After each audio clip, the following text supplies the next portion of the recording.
On today's agenda, we have a few guest presentations. First of what? Will be from YOTA Team Italy. It will be about organizing contests. That will be the first on our agenda today. And after that, we will have the Croatian actually organizers telling about YOTA activities that Croatian society offers. But as I said, first today we will be organizing contests for youngsters by YOTA Team Italy, and it will actually be about they will be telling about how they organized CCQ worldwide contest from Italy Oscar 1 Charlie, and they will be talking about things related what you will need to know when you're organizing contests for youngsters, including, for example, sponsorship, station, food, participants, and other activities on side of the contest as well. They will also be sharing feedback from the contest, so you can learn what to do when you're organizing such events in your own country. The presentation will help you to ponder what kind of aspects you need to have in mind when organizing activities such as this. So please welcome to the stage YOTA Team Italy.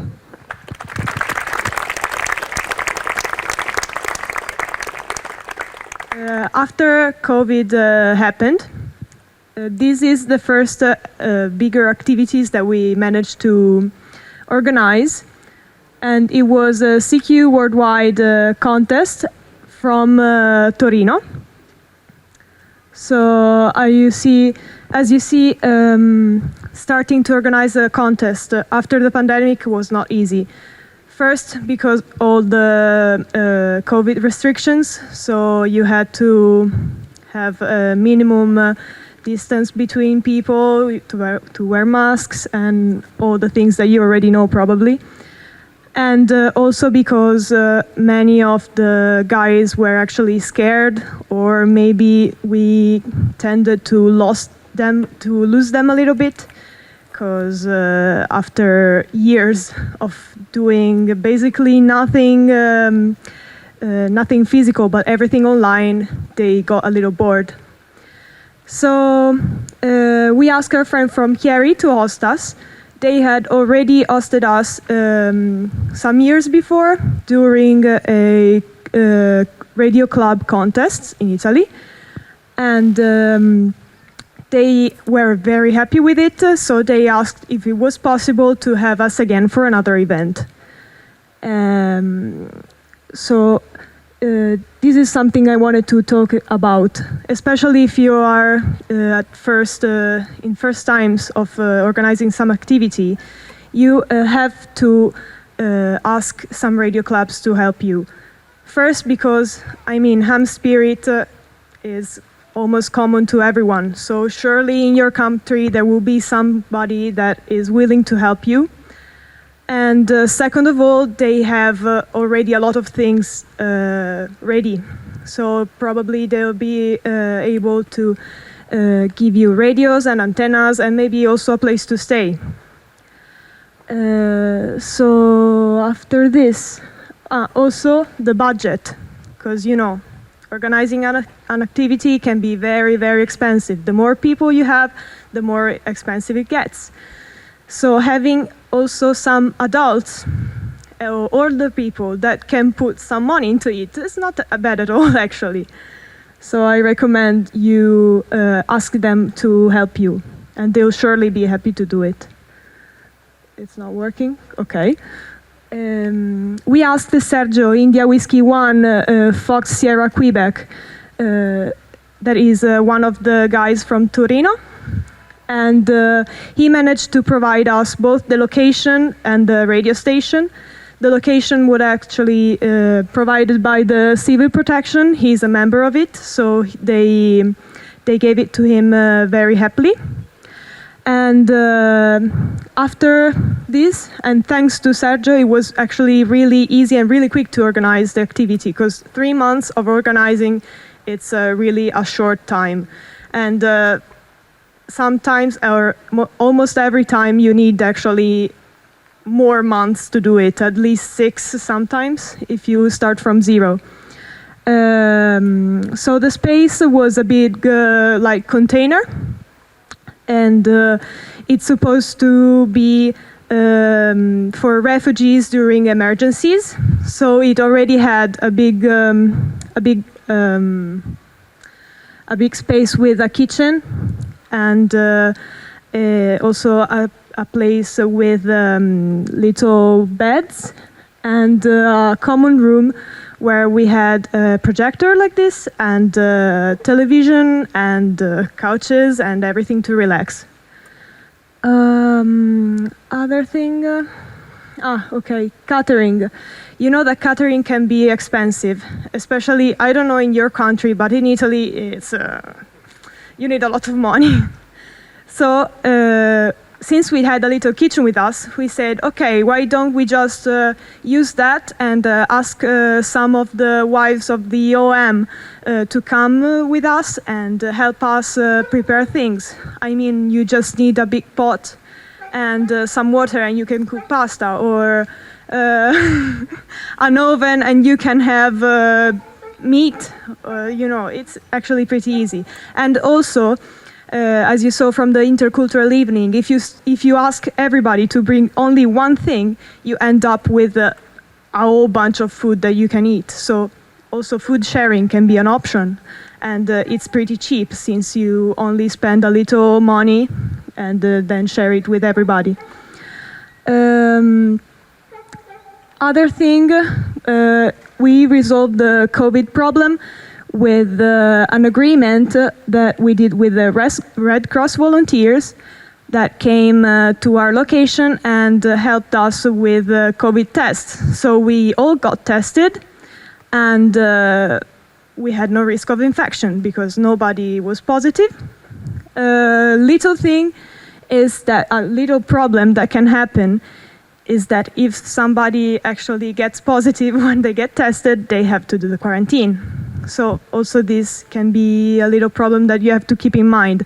We didn't at the time, so we asked actually everybody to take a little COVID test also before coming. Because, you know, if you had to quarantine in a city that is 4 or 5 hours away from your home, it's a bit of a problem.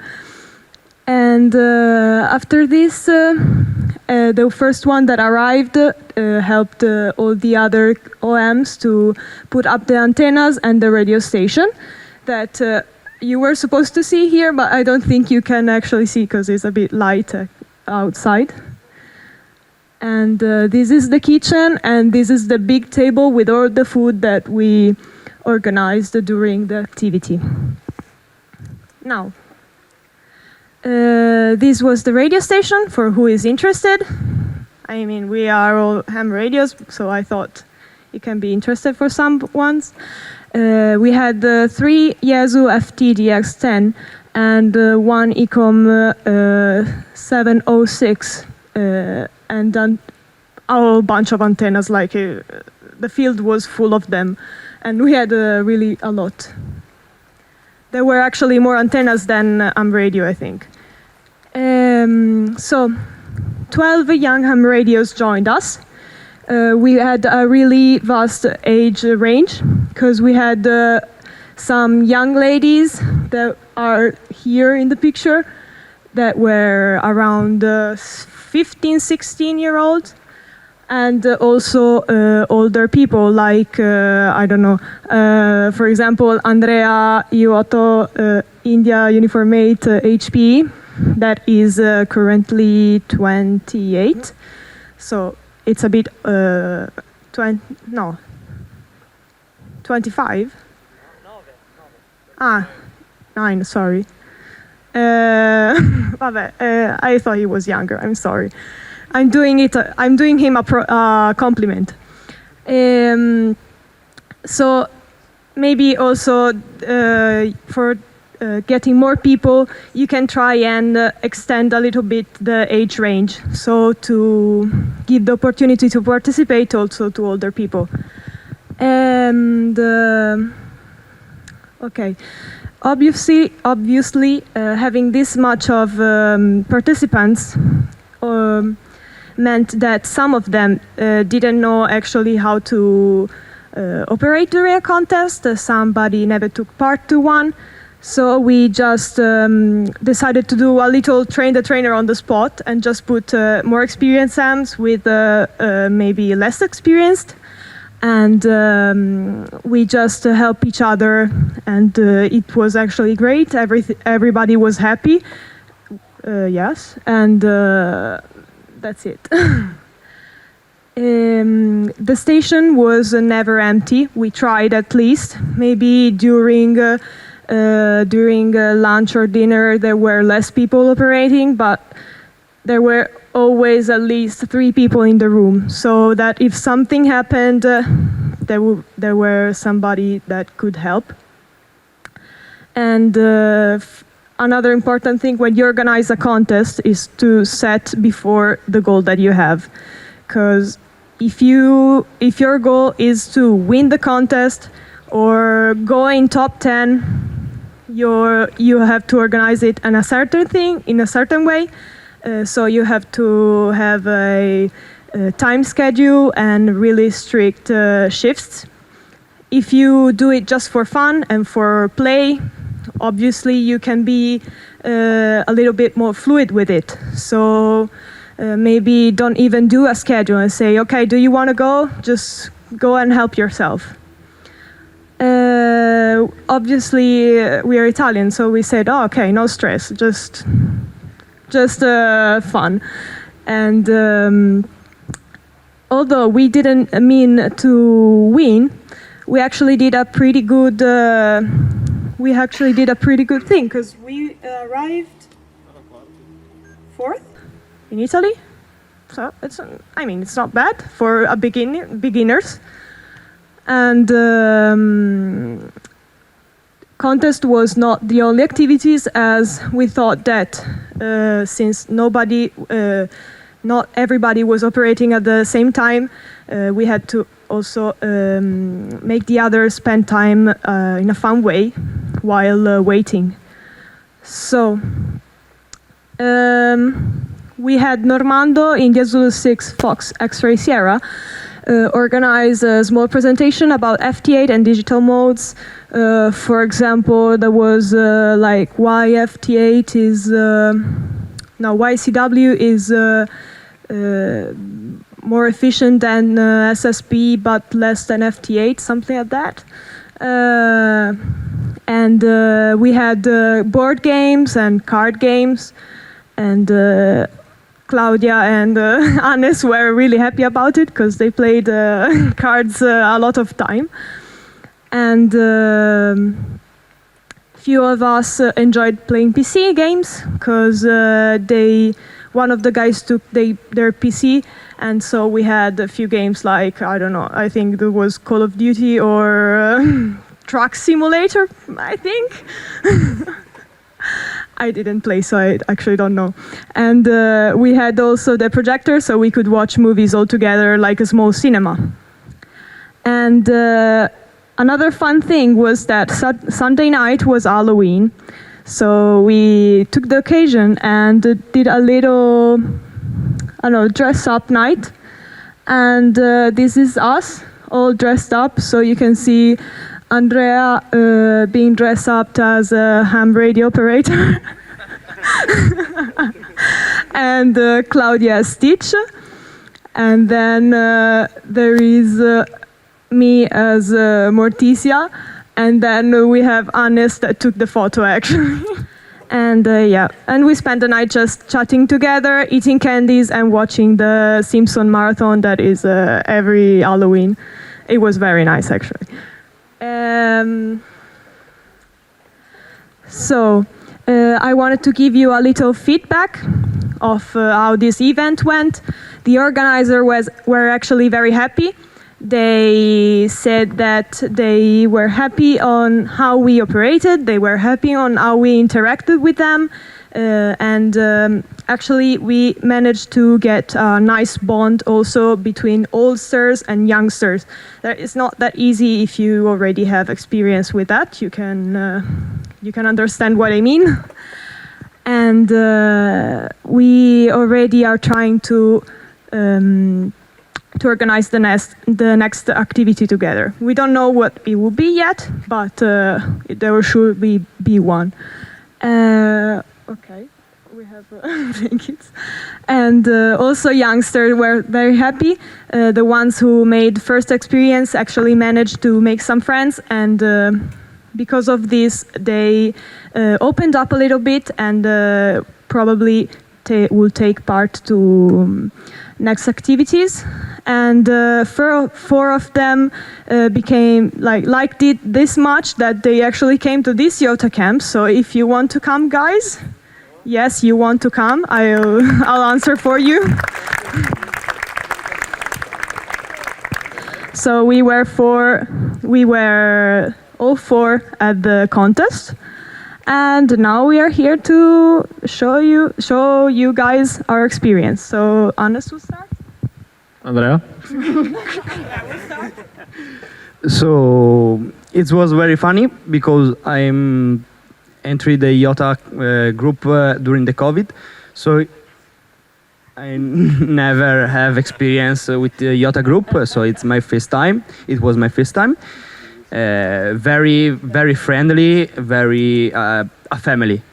That's really a family. We are all together, have fun together, teach youngster in HF, M radio contest, and get very proud of they. This experience make me funny because for me is our opportunity to go contesting with other people. Okay. Yes, it was very funny. We operate all day, all night. We teach also the young people, the little girl who make the first QSO, and yes, show how it works in a contest. In a pile up, you must listen very careful, and every letter is a point to the score. Thank you. Also, little reminder: always bring with you a battery in case the projector falls. So we're finished, actually. Questions? Sorry. Questions? What was the minimum age at your event? The minimum age, I think it was 15, but actually we didn't put a minimum age. It was just that the younger one was 15. So if there were some 10 years old, it would be good as well, I mean. And yeah, as long as they are already licensed, because if to operate on a contest you have to have your license, at least in Italy. So as long as they have a license, they're good to go. Oh, hello. Was there any legal requirement to have minors with you there, or parental consent, or how does it work? So in our case, we had their parents staying with us. So we provided also beds for the parents that wanted their kids to join, and everything was easier because since the parents is there, it's not our responsibility anymore. So if you can do that, I recommend doing so because you save a lot of problems. But otherwise, you surely have to go with a parental child protection policy, like we signed for this camp, because you have to. Can I say to wash your hands in some way? Because if something happens, it's your fault. When you speak about organizers, how many organizers have you been? Like how many people organized the main part? Okay, so we were actually half of I think the whole radio club of Chieri organized it together with some youngsters. So we were about 2-3 youngsters organizing, including the youngster coordinator of Italy, and all the other guys from Chieri that were about 6-7 people. So more or less this is the quantity of people that you have. And of course, more people you have, less work you have for everybody. Give a big applause to Team Italy. Thank you. So it seems like we have to implement having truck simulators on Finland's YOTA camps as well. Well, thank you for a nice presentation once again, Amelie and Team Italy. I hope that at least some of you will organize such contest activities or operating activities for youngsters in your own country in the future. At least in Finland, we have several OS5 Zulu camps during the December YOTA month. And yeah, we will plan to have ones in future as well. So probably and hopefully you will also. And next, after this, we will be having Croatian YOTA activities by YOTA Team Croatia. The presentation will be about activities and projects that YOTA Croatia offers to their youngsters in Croatia, including camps, competitions, courses in schools and clubs activities as well. They will be telling about the problems that they have faced, how did they manage to overcome them, and yeah. You should listen to the presentations so you will get some ideas for what kind of activities you could have in your own country as well, and also how to figure out answers to problems that you might have while organizing such activities. To tell you all about this, I will now invite Mihaela 9 Alpha 3 Whiskey here to the stage. Please welcome Mihaela.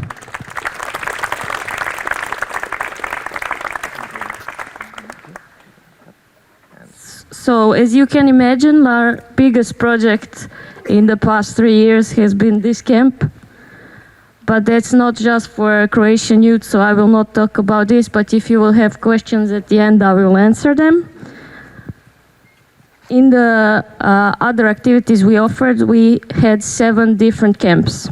4 were mixed with basically a smaller version of this. Same type of program, construction, programming, ARDF, working on the station.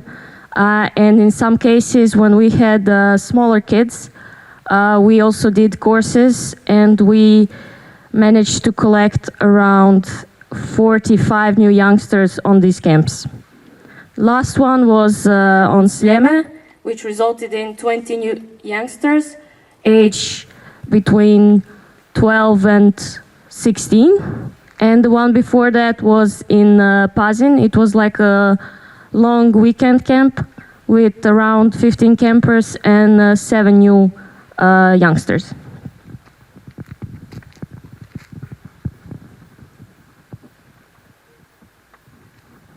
Here you can see the photos from the long weekend in Pazin.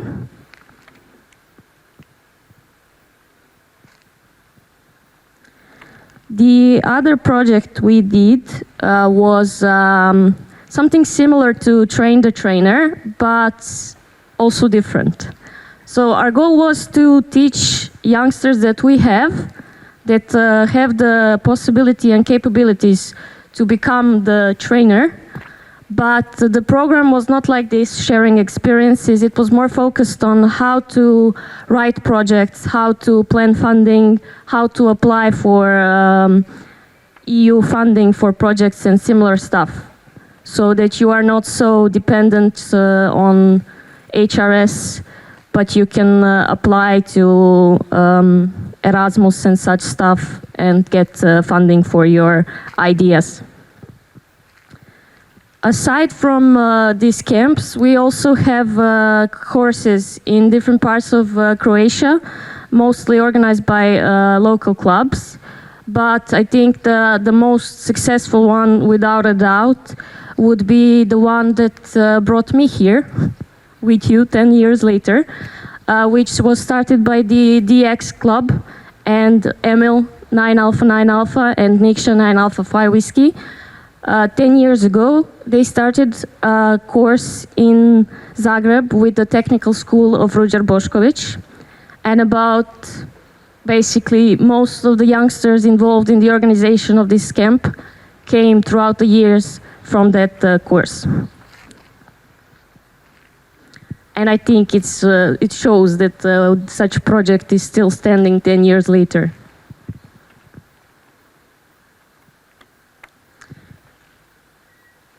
One other thing is that well, not me, but some more smart people created a textbook about ham radio for youth. And this textbook is finished. It is in accordance with the educational standards of Croatia. It will be printed in October this year. And the goal is to have it included as extra literature in subject of technical culture, which we have in primary schools, as well as to be used as material for extracurricular activities, even in high schools.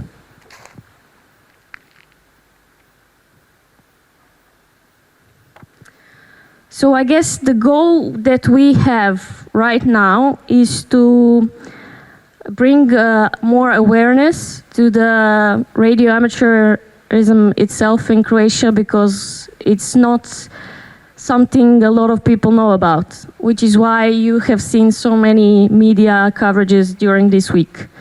We are using these to, let's say, launch our presence in the media in Croatia. Also, we wanted to, let's say, also appeal to the universities, not just small kids, but also universities, which is why we aim to also show the success of some of the youngsters we have and what they use their knowledge that they gain from ham radio to launch their careers there. We have some people who managed to start their own companies. We have several people which are now doing their PhDs and so on. But also, I don't know if you know, but we had this like really disastrous earthquake in 2020. And as a result, one entire town was like basically like no more buildings. So we decided to launch a program called School of Radio Communication.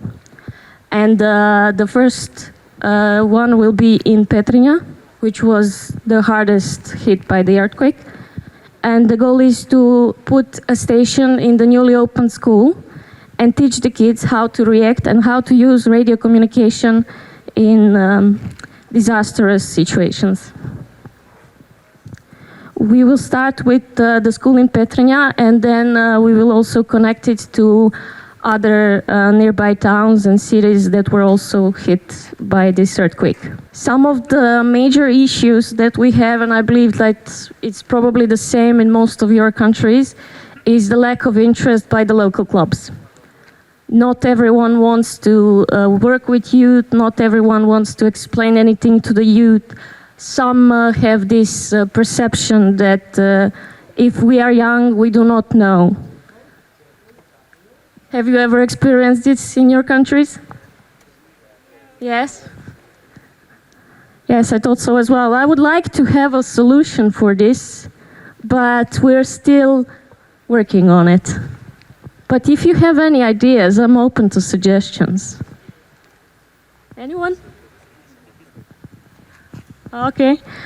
Also, yes, I had this privilege that I was in the DX club and I had a lot of equipment available to me. But a lot of youngsters come from smaller towns, even villages sometimes, and they do not have this privilege to be able to operate with all the equipment, which is why I want to create this, let's say, a place where all the youth in Croatia can communicate.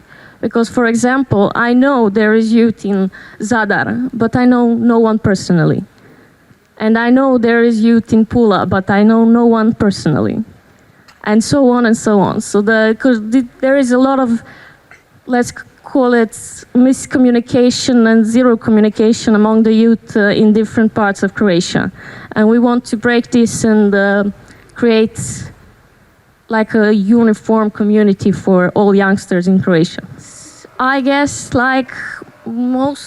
it's difficult. I know that for me it was very difficult to even start working in such youth projects in Croatia because the backlash from some clubs. Have you ever had this? No? Okay, then it's just Croatia. If you try to do something, they just lash out at you. And some youngster would just quit, but I shall prevail. And I will bring out more youngsters, I will push them forward, and we will fight those old geezers till the end.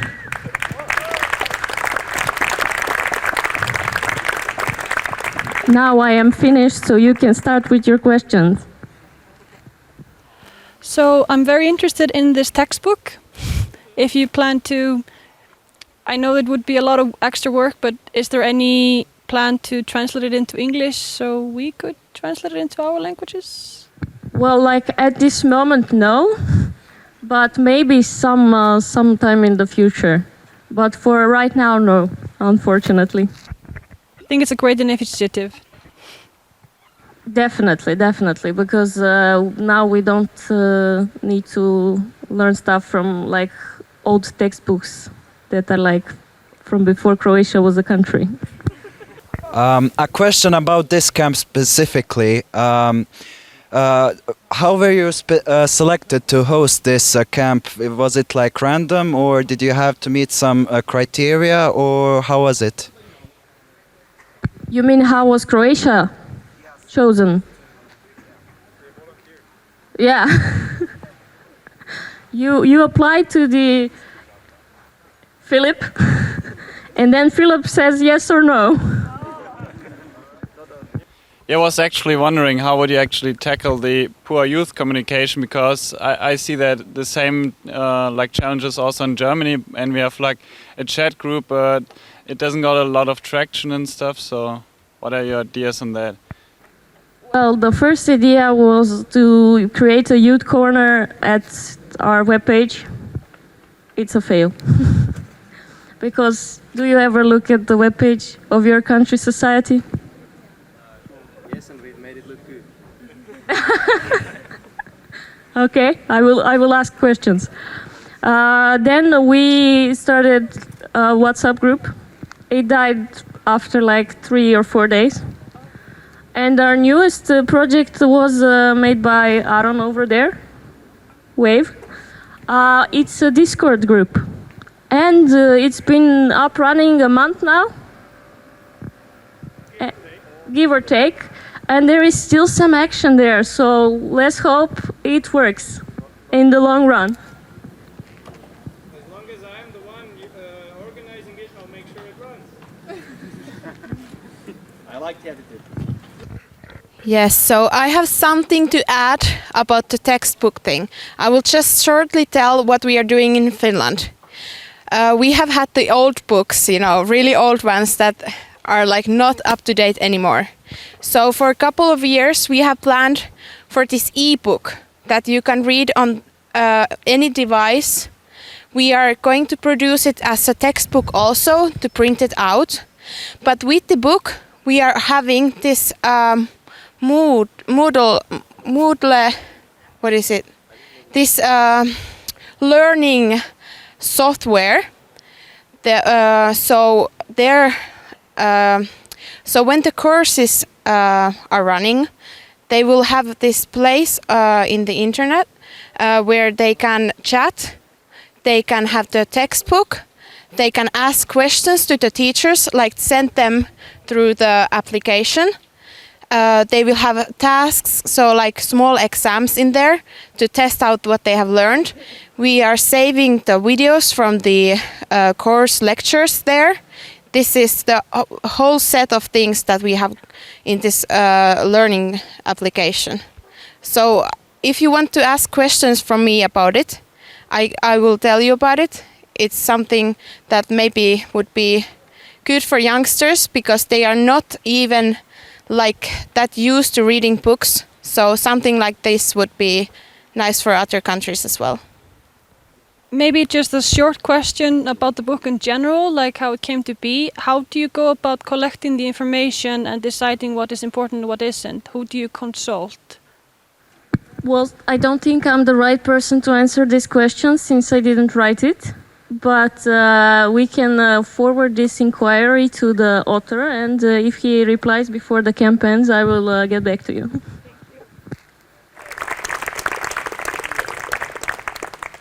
Okay.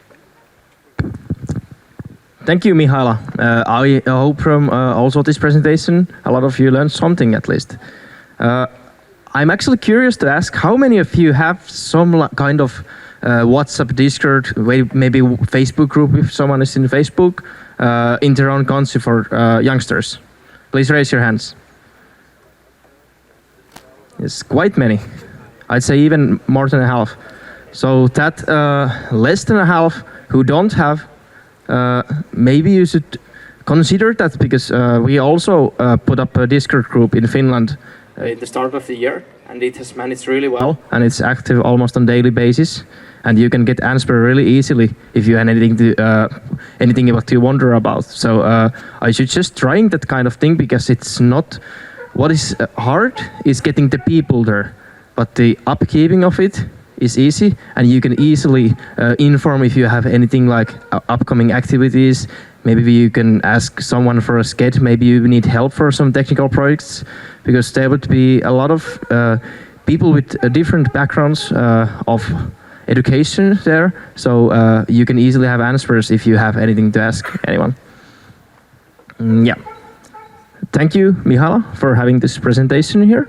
And next, just a little bit about tomorrow, and then we will be ending this session. About session 4, the activity cards that you did yesterday, they will be presented tomorrow outdoors, as far as I know, in Summits on the Air location. Depending on the location, you will be probably divided into one, or you will be in one group, or you will be divided into 2 groups. So if you will be in 2 groups, you will present your ideas to 3 other groups. So prepare some kind of presentations. So just talk, no slides, because we don't have any possibility to present slides there. Or of course, if you want to show them from your laptop, that's completely okay. But yeah, you will have the timetable for presentations tomorrow in Discourse before the trainer starts. So you will know when you will have your own presentations. Also, after tomorrow, when you have presented your ideas, I will ask you all kindly to remember to send the activity cards to me on Wednesday evening at latest, so I can on Thursday, if I have time, start working on them, and as quickly as possible upload them also to the YOTA website. So you have there my email, and if you don't remember it, just come to me and I will give you it also, so you don't have to remember it all. Okay, everything clear? Does someone have questions about the activity cards? If you are in 4 groups, 15 minutes, but you don't need to use all the... Oh, sorry, 2 groups, you will have 15 minutes each. So, but probably you won't take all that time. But if your presentation know your activities like pretty short, we can think about having to like organize the activities further. We'll see. So. Then I just want to remind you about the YOTA 2020 blog. We have had some blog tests from Team Germany, and they're on the webpage to read. So pretty much the same as on Sunday. So write a blog post, send it, have maybe some of your feelings from the camp, and we'll upload it to the website. It's that easy. So if you want to share your ideas or what have you learned, or how's the camp been so far, or maybe it's just like photo dump, yeah, send it to Pierre at YOTA. And Elin has a question. You want it to be in English, right? Yeah, like we can't write it in our own languages. The blog posts. I would say own languages. Yes, English, yeah, but if you want, I think it will be okay to have it in your own language as well. If you want to do so, we can talk about it after the presentation. I think it sounds like a good idea. It would just be more accessible to some people, especially the older guys, and that are the only members of the club. Oh yeah. So I think. We can talk about that. Sure, okay. Yeah. Thanks. And to remind you all about sending us your pictures, you can use the QR code or you can use the link. So I would be really glad if I have some pictures uploaded from you, so I will see like what the camp is looking like from your perspective as well. So before you go, thanks for today. Once more, thank you everyone who held the presentations. I'm looking to hear about all your ideas tomorrow about activity cards.